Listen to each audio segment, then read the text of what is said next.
Graphic elements of this video may trigger photosensitive epilepsy. Viewer discretion is advised.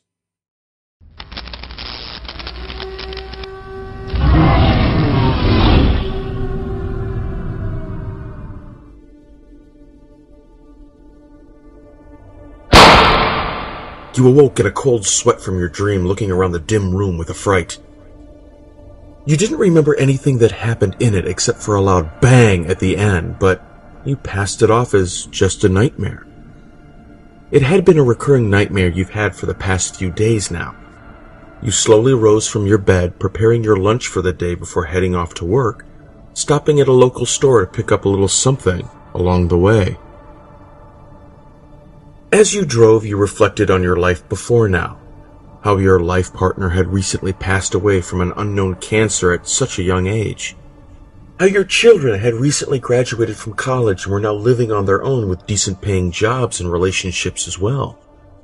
You felt happy and proud of them, but you couldn't help but feel a certain feeling inside. It was like a sickness. It was a feeling of despairing emptiness. You went into your small cubicle and started to get to work at your small desk. Your job was a fairly decent one that paid well in this day and age considering the economy, but it was monotonous. It felt after a while all you were doing was pressing the same keys over and over and moving your mouse around to give commands to a rather outdated personal computer. Click, click. You had been repeating these same tasks for the past years with no raise or any comfort at home to make things better, realizing that you were all alone now. After a few hours of this miserable process came lunchtime, and you knew what that meant. You quickly got up, bringing your lunchbox along with you as you moved to where everyone else was eating. Stanley, a co-worker and a close friend here, waited for you at the water dispenser. He was wearing his usual work attire, white shirt over black dress pants and a small red tie. He greeted you happily as you walked over to him, adjusting his brown glasses. You liked Stanley. He was a pleasure to chat with. At least at first. The dullness settled in quickly as well. The two of you always ended up talking on the same subjects and discussions during every lunch hour.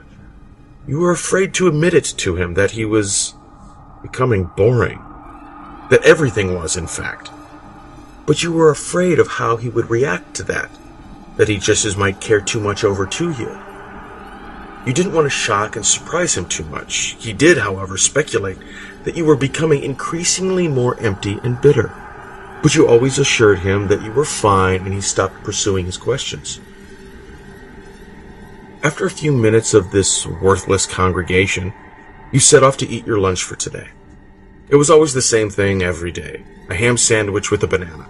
Sometimes you brought a soda, other times it was a mere bottle of water. A few years ago, back when your loved one was still roaming the earth, she would sometimes throw in something else, even if it was just something as plain and simple as a pickle. You were always in delight over it. It was a break from the same food every day. Nowadays, you didn't have enough time to throw in a little something extra. But you were certain that you had quite a surprise for today. You consumed your sandwich very quickly without hesitation, with your fruit to follow. Nobody seemed to notice how fast you were eating your food. It was almost too easy, you thought. This is when you usually return to your cubicle to get back to work. But today, you had that little extra. From your bag, you withdrew a small handgun that you had just picked up with your last paycheck earlier that morning. Nobody noticed it for a few seconds before a woman started to scream and point at the side of the revolver. Some of them begged you to stop, reaching out to you. They were trying to talk you into not doing it. You barked at them, making empty threats that you would shoot anybody that gets within touching distance. You felt bad about it. You really were a nice and caring person. One of them quickly phoned the police, saying that they were going to get you help. You didn't care. The dullness, the melancholy, the emptiness, it all had to end. You looked at the crowd, Stanley standing in front. He pleaded to you, begging you to reconsider your thoughts and actions. He offered to help you if you were to listen to him. Without saying a word to him, you opened your mouth and placed the pistol inside of it. You heard the masses scream before your vision faded to black as you pulled the trigger. You awoke in a cold sweat from your dream, looking around the dim room with a fright. You didn't remember anything that happened in it except for a loud bang at the end, but you passed it off as just a nightmare. It had been a recurring nightmare you've had for the past few days now. You slowly rose from your bed, preparing your lunch for the day before heading off to work, stopping at a local store to pick up a little something along the way.